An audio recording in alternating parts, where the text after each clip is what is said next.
Arithmetic progression में आपका क्या होता है हिंदी में समांतर श्रेणी। तो इसमें एपी क्या होती है, एपी ऐसे लिख दिया मैंने 1 2 3 4 5। तो इसमें देखेंगे इसमें 1 का डिफरेंस है, इसमें 1 का डिफरेंस है, इसमें 1 का डिफरेंस है, इसमें 1 का डिफरेंस है। तो ये एपी है, यस यह एपी है।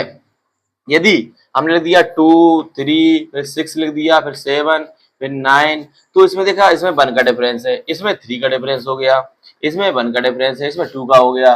तो इसमें कॉमन डिफरेंस डी की वैल्यू सेम नहीं है, तो it is not an AP, तो एपी नहीं है। तो आप समझ गए होंगे एपी क्या होती है, ठीक है। समांतर श्रेणी क्या होती है। आप समांतर श्रेणी में क्या क्या चीज होती है, देखिए क्या करना पड़ता है इसमें। इसमें आपको जैसे एपी का पूछेंगे फर्स्ट टर्म पहला पद, इसे ए से सिग्निफाई करते हैं। पहला पद होता है डी यानी सार्वंतर कॉमन डिफरेंस होता है, ठीक है। एन होता है कितने एपी में पद है, कितने टर्म है, ठीक है। एन क्या होता है अंतिम पद लास्ट टर्म होता है, ठीक है। तो ये सारी चीजें आपकी एपी में मिलती हैं, ठीक है। अब आपको ऐसे एपी लिखा है 6, 8, 10 डॉट डॉट डॉट, लास्ट में ज्यादा लिख दिया 22। अब आपसे कहेंगे फाइंड द nth टर्म, मतलब find the term number of term, यानी पदों की संख्या ज्ञात करनी है। तो कैसे निकालेंगे पदों की संख्या, ए का वैल्यू कितना हो गया, फर्स्ट टर्म हो जाता है ए का वैल्यू। डी का वैल्यू कैसे निकालते हैं, सेकंड टर्म A2 में से A1 माइनस कर देते हैं, तो आगे डी की वैल्यू है बेटा, ए की वैल्यू कितनी आ गई 6 और डी का वैल्यू कितना हो गया 2, और लास्ट में जो होता है वो होता है एन की वैल्यू 22, लास्ट टर्म होता है एन की वैल्यू। देन आफ्टर आपको किसकी वैल्यू फाइंड करनी है, एन की वैल्यू। तो इसका फॉर्मूला होता है A N equals to A plus N minus 1 into D, ये इसका फॉर्मूला होता है A N equals to A plus N minus 1 into D. तो इसमें ए एन आपको दिया है 22 बेटा, ए दिया है 6 प्लस एन पता नहीं है, डी वैल्यू दिया है आपका 2। यहाँ पर 6 किसका हो जाएगा माइनस का, equals to N minus 1। 22 minus 6 कितना बचेगा बेटा, 22 माइनस 6 करेंगे, 12 में 6 गए 6 बचे, कैरी 1 16। यहाँ पर इक्वल्स टू एन माइनस 1, ठीक है। और बाहर क्या था बेटा, मल्टीप्लाई में 2 था, क्या था 2। 2 मल्टीप्लाई में कहाँ जाएगा बेटा, डिवाइड में। 2 मल्टीप्लाई में कहाँ जाएगा, डिवाइड में, इक्वल्स टू बचेगा n माइनस 1। 2 से 16 कट हो जाएगा, कितना बचेगा बेटा 8 माइनस का 1 इस साइड आ जाएगा, किसका हो जाएगा प्लस का। तो n इक्वल्स टू 8 प्लस 1 कितना आ गया 9, यानी टोटल इस एपी में, इस समांतरण श्रेणी में 9 पद है।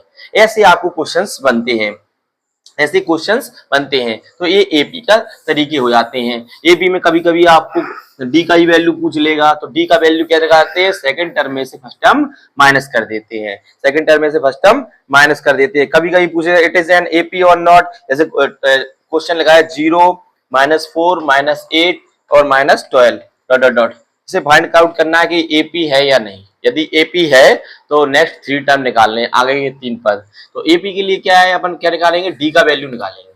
डी का वैल्यू कैसे होता है, A2 माइनस A1, फिर डी का निकालेंगे, डबल टाइम निकालेंगे, फिर A3 माइनस A2। अब बेटा डी का वैल्यू कैसे निकालेंगे, A2 कितना है माइनस का 4, फिर माइनस का 0 करेंगे इसमें, फिर डी का वैल्यू फिर निकालेंगे माइनस का 8, फिर माइनस का 4 करेंगे।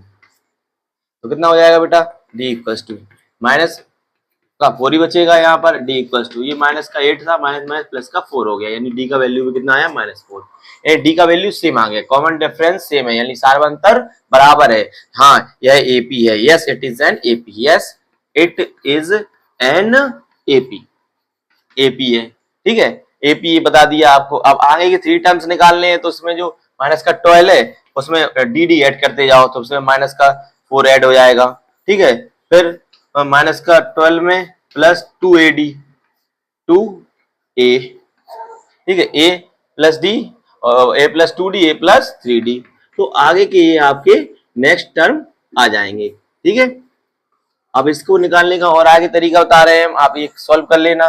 तो आपको ऐसे ए और डी की वैल्यू दे दी जाए, क्या दी जाए, ए और डी की वैल्यू। ए की वैल्यू दे दी आपको बेटा क्या, मान लो ए की वैल्यू आपको दे दी है 4 और डी का वैल्यू दे दिया है -3, -3। तो आपसे कहें एपी बनाइए, मेड एन एपी, एपी को तैयार करना है। तो एपी का फॉर्मूला क्या होता है, A plus D, A plus 2D, A plus 3D dot dot dot, ऐसे ही चलता चला आता है। तो ए यानी 4 है, 4 तो 4 प्लस डी कितना है माइनस का 3, फिर 4 प्लस 2 माइनस का 3, 4 प्लस 3 फिर माइनस का 3, यहाँ पर वैल्यू पुट कर दिए अपन ने, तो पहले आया 4, ये कितना हो जाएगा 4 प्लस माइनस माइनस माइनस का 3 हो जाएगा 4, 2 3 जा 6 माइनस का 6 हो जाएगा 4 plus minus plus minus minus 9 हो जाएगा 4, हो जाएगा प्लस का 1, फिर हो जाएगा माइनस का 2, माइनस का 5, यानी कि ये आपकी एपी हो गई। दिस इज एन एपी, ये आपका आंसर हो जाएगा। एपी ऐसे निकाली जाती है, एपी का फॉर्मूला होता है एपी बनाने का, एपी को मैट करने का। Thank you and subscribe my channel. I will provide you most important question for your annual exam. Thank you.